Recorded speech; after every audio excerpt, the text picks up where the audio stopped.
I'm Phil Bolton with the Global Atlanta News Service, and I'm here with Mr. Pat Pattillo, who's the retired chairman of the Pattillo Construction Corporation and developer of Hacienda Pinela, a resort in Guanacaste, Costa Rica. Mr. Pattillo, how did you become interested in Costa Rica? It relates to our base business at Pattillo Construction Company, which had a history of building manufacturing plants in small towns in the South, and that would be to furnish the land, design, engineering, construction, and financing of manufacturing plants for a guaranteed lump sum or for a guaranteed rental rate. We'd built in 100 communities, more than 1,000 facilities, and could see the change that comes to the town with new manufacturing plants. Not just the jobs, but a water tank or a connection to a highway, or in years, some years go by, into the school system itself, but depending on the sophistication of the operation of the plant. It followed that an effort to see if it would work in a third world country. The point was not to make a profit, but to be part of a process that would encourage the people to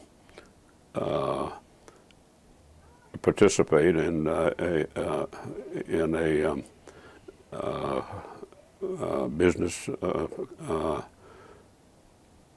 opportunity with jobs and all that it takes to service those jobs. So there's no dearth of workers. You can always have enough people there. Yes, sir. Despite the fact that Costa Rica is becoming internationally a magnet for tourists and, yes, and developers. And part of that is because the workforce is so good, and the workforce extends beyond construction workers. There is a strong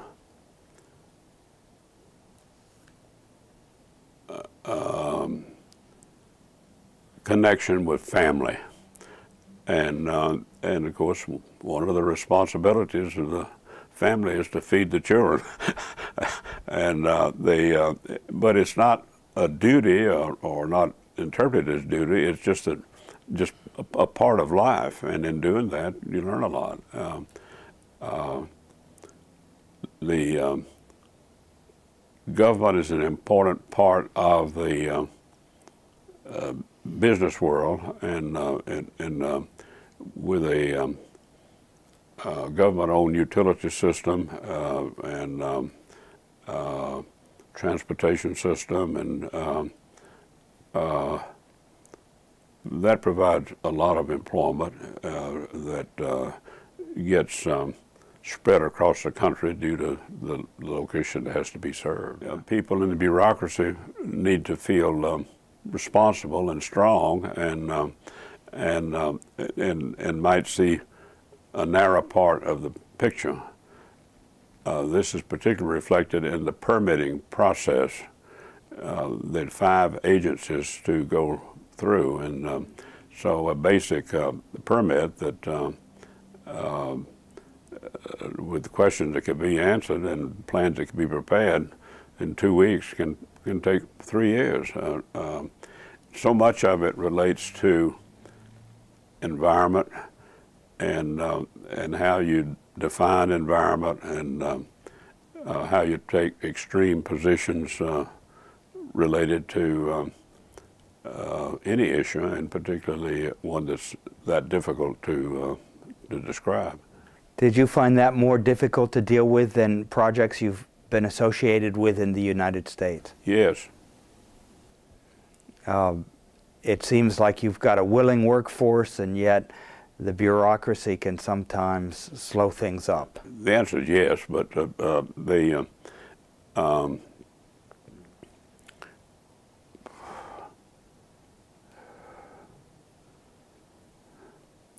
some of that would be historical.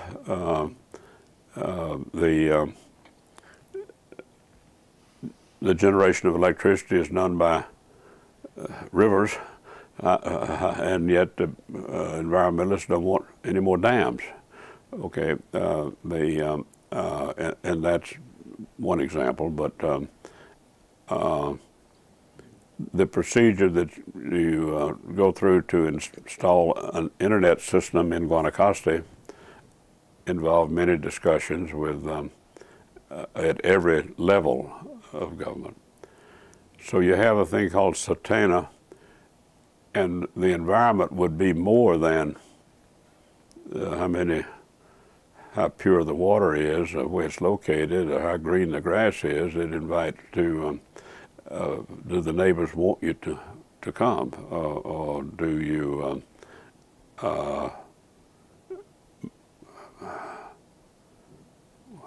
well, various interpretations, some of which are new and have to be accommodated.